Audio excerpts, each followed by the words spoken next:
அதுவும் கேட்டுக்கணும்பா சூப்பர்வைசர் டேரெக்டாக.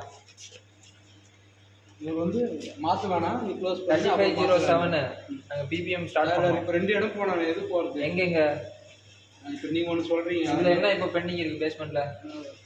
இன்னும் 2 B store, C store, pump room இருக்குது. இது 3 பெண்டிங் இருக்குது. அடுத்து நெக்ஸ்ட்டு கம்ப்ளைண்ட் எங்கே இருக்குது? 30 போகணும்.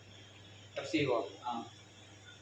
அதை பார்த்துட்டு வந்தோம். இப்போ 2 மணிக்கு சாப்பிட்டு வரணும். தண்ணி ओके अपना चेक பண்ணி அதை ட்ரெயின் பிளாக் क्लियर பண்ணுங்க. बेसमेंट में है, मैं आ रहा हूं.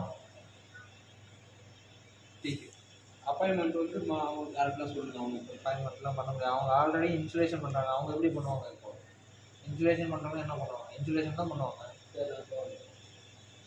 இது முடிச்சுட்டு 30 போகிறேன். அப்புறமா 30 முடிச்சுட்டு நேராக அப்பார்ட்மெண்ட் போவேன். நம்பர் 3 ஏசி தான். 3507 கிச்சனில் 1, லிவிங் ரூம் காரிடாரில் 1, பெட்ரூம் 1, மாஸ்டர் பெட்ரூம்.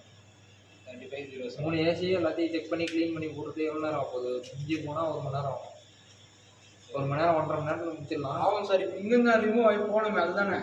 அடுத்து அதுக்கு வந்து கொரியர் இது ஒர்க் ஆர்டர் கிரியேட் பண்ணி T1 டேப்பில் அவன் வச்சிருக்கான். அவனே ஒர்க் ஆர்டர் ஃபோட்டோ யாருக்கு வேணும்னு அனுப்பிச்சி விட்றா, அது மட்டும் பண்ணுறேன். அவனை அங்கேயே டேப் இருக்குது.